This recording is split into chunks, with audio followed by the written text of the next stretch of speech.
ഇന്ന് ദിവസം 126.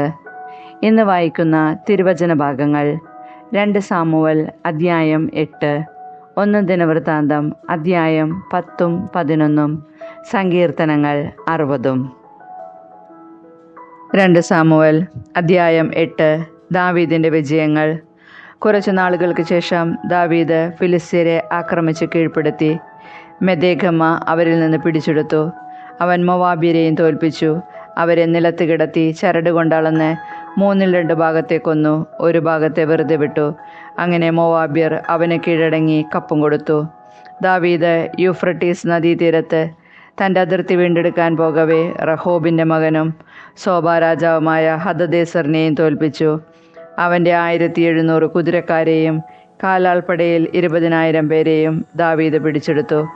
അവൻ 100 രഥങ്ങൾക്കുള്ള കുതിരകളെ ഒഴിച്ച് ബാക്കിയുള്ളവയെ കുതിഞ്ഞരമ്പ് ഛേദിച്ച് മുടന്തുള്ളവയാക്കി.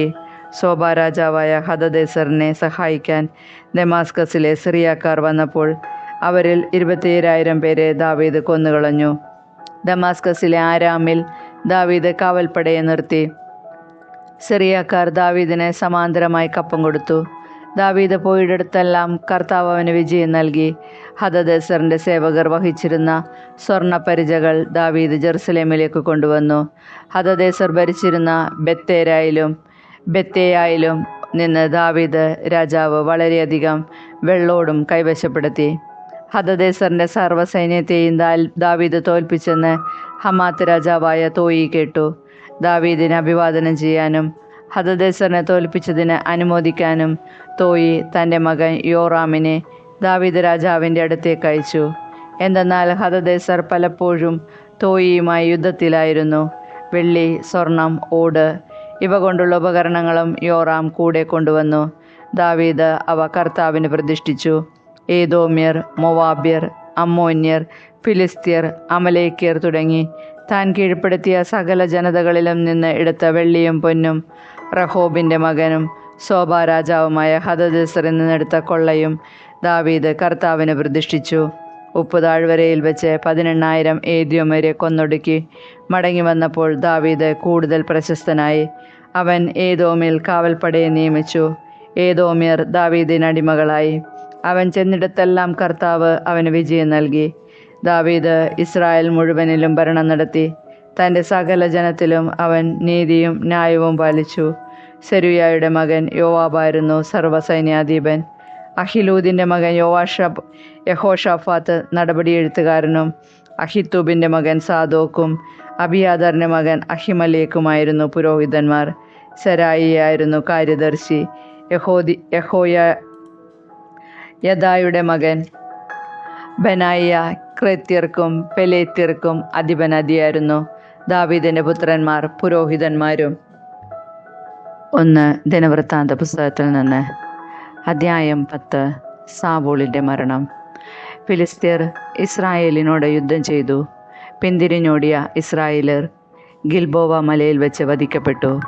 ഫിലിസ്ത്യർ സാവൂളിനെയും പുത്രന്മാരെയും പിന്തുടർന്ന് ജോനാഥൻ, അബിനാദാബ്, മെൽക്കിഷുവ എന്നിവരെ വധിച്ചു.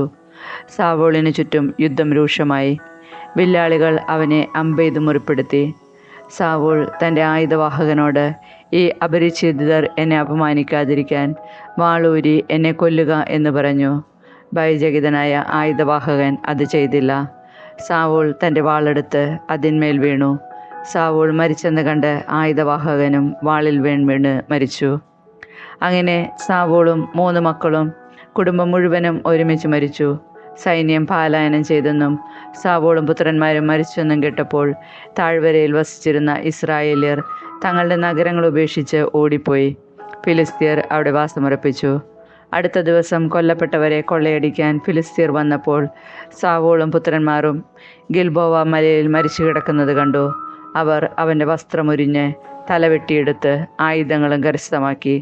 തങ്ങളുടെ വിഗ്രഹങ്ങളെയും ജനത്തെയും ഈ സദ്വാർത്ത അറിയിക്കാൻ ദൂതന്മാരെ അയച്ചു. അവൻ്റെ ആയുധങ്ങൾ അവർ തങ്ങളുടെ ദേവൻ്റെ ക്ഷേത്രത്തിൽ സമർപ്പിച്ചു. ശിരസ് ദാഗോൻ്റെ ക്ഷേത്രത്തിൽ തൂക്കിയിട്ടു. ഫിലിസ്ത്യർ സാവൂളിനോട് പ്രവർത്തിച്ചത് യാബേഷ് ഗിലെയാദിലുണ്ടായിരുന്നവർ കേട്ടു. അവരിൽ ധീരന്മാരായവർ ചെന്ന് സാവൂളിൻ്റെയും മക്കളുടെയും മൃതദേഹങ്ങൾ യാബേഷിലേക്ക് കൊണ്ടുവന്നു. അസ്ഥികൾ യാബേഷിലെ ഓക്കുമരത്തിൻ്റെ ചുവട്ടിൽ സംസ്കരിച്ചു. അവർ 7 ദിവസം ഉപവസിച്ചു. അവിശ്വസ്തതയാണ് സാവോളിൻ്റെ മരണത്തിന് കാരണം. അവൻ കർത്താവിൻ്റെ കൽപ്പന ലംഘിക്കുകയും ആഭിചാരകന്മാരുടെ ഉപദേശം തേടുകയും ചെയ്തു. സാവൂൾ കർത്താവിൻ്റെ ഹിതം അന്വേഷിച്ചില്ല. അവിടുന്ന് അവനെ വധിച്ചു. രാജ്യം ജസ്സയുടെ മകൻ ദാവീദിനെ ഏൽപ്പിച്ചു.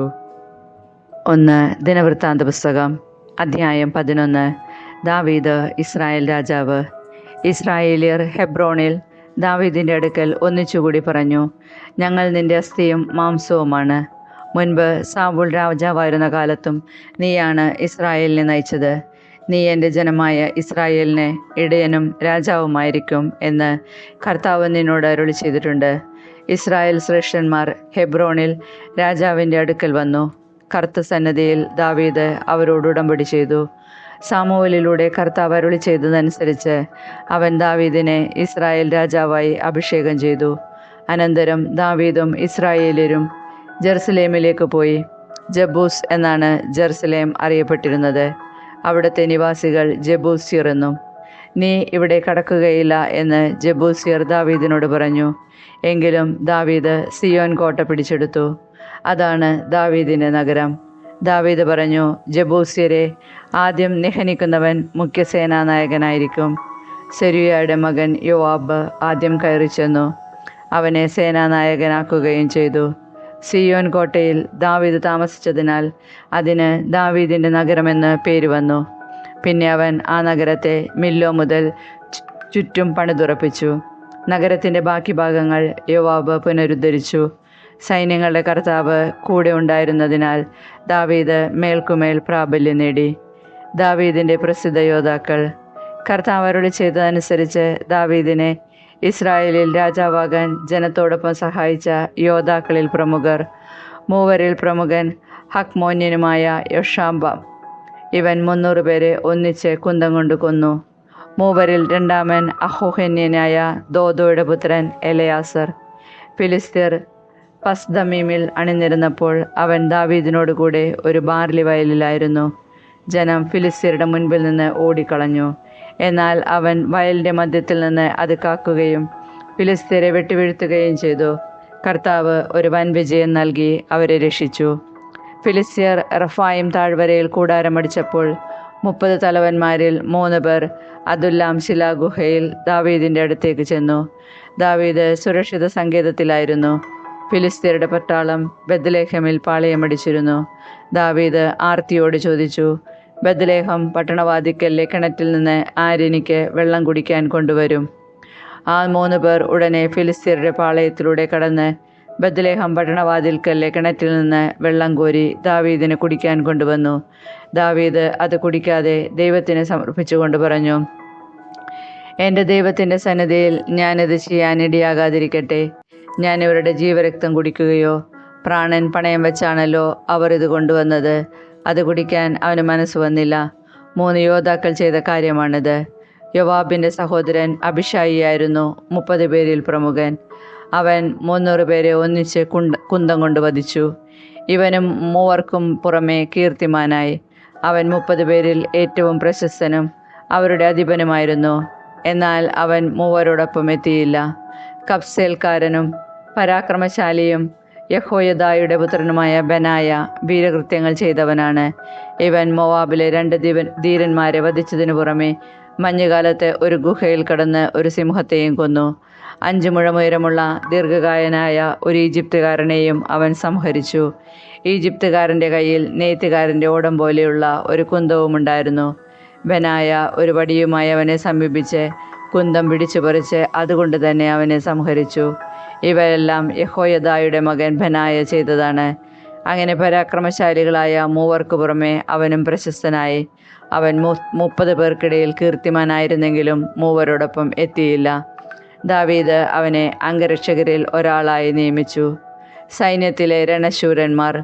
യോവാബിൻ്റെ സഹോദരൻ അസഹേൽ, ബെത്ലഹേംകാരൻ ദോദോയുടെ പുത്രൻ എൽഹനാൻ, ഹരോദിലെ ഹമ്മോത്ത്, പെലോന്യനായ ഹേലസ്, തെക്കോവായിലെ ഇക്കേഷിൻ്റെ മകൻ ഈര, അനാത്തോത്തിലെ അബിയസർ, ഹൂഷാത്യൻ സിബേക്കായി, അഹോഹ്യൻ, ഈലായി, നെത്തോഫായിലെ മഹറായി, നെത്തോഫായിലെ ബെനായുടെ മകൻ ഹേലദ്, ബെഞ്ചമിൻ്റെ ഗിബയായിലെ ഇർബായുടെ മകൻ ഇത്തായി, പിറാത്തോനിലെ ബെനായ, ഗാഷ് അരുവിക്കരയിലെ ഹൂറായി, അർബാത്യനായ അബിയേൽ, ബഹ്റൂമിലെ അസ്മാവത്ത്, ഷാൽബോനിലെ എലിയാബ, ഗിസോന്യനായ ഹാഷെം, ഹരാറിലെ ഷാഗിയുടെ മകൻ ജോനാഥൻ, ഹരാറിലെ സഖാറിൻ്റെ മകൻ അഹിയാം, ഊറിൻ്റെ മകൻ എലീഫാൽ, മെക്കറത്യനായ ഫേഹർ, പെലോന്യനായ അഹിയ, കാർമലിലെ ഹെസ്രോ, ഇസ്ബായിയുടെ മകൻ നാരായ്, നാദാൻ്റെ സഹോദരൻ ജോയേൽ, ഹഗ്രയുടെ മകൻ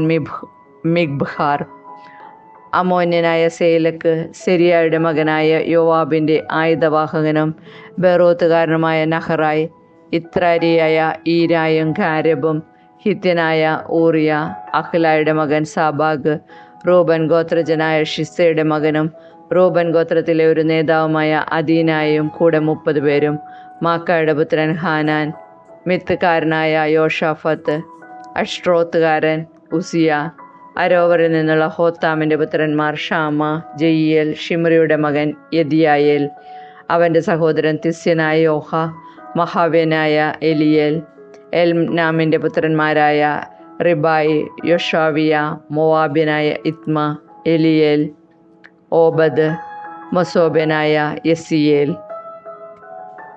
സങ്കീർത്തനങ്ങൾ 60. തോൽപ്പിക്കപ്പെട്ട ജനതയുടെ വിലാപം. ദൈവമേ, അങ്ങ് ഞങ്ങളെ പരിത്യജിച്ചു, ഞങ്ങളുടെ പ്രതിരോധ നിരകൾ തകർത്തു. അവിടുന്ന് കുപിതനായിരുന്നു, ഞങ്ങളെ കടാക്ഷിക്കണമേ. അവിടുന്ന് ഭൂമിയെ വിറപ്പിച്ചു, അവിടുന്ന് അതിനെ പിളർന്നു. അതിൻ്റെ വിള്ളലുകൾ നികത്തണമേ, അത് ഇടിഞ്ഞു വീഴാറായിരിക്കുന്നു. അങ്ങ് സ്വന്തം ജനത്തെ കഠിനയാതനയ്ക്കിരയാക്കി. അവിടുന്ന് ഞങ്ങളെ വിഭ്രാന്തിയുടെ വീഞ്ഞു കുടിപ്പിച്ചു. വില്ലിൽ നിന്ന് ഓടിയകലാൻ തൻ്റെ ഭക്തർക്ക് അടയാളമായി അവിടുന്ന് ഒരു കൊടി ഉയർത്തി. ഞങ്ങളുടെ പ്രാർത്ഥന കേട്ട് അങ്ങയുടെ വലത്ത് കൈയാൽ ഞങ്ങളെ രക്ഷിക്കണമേ.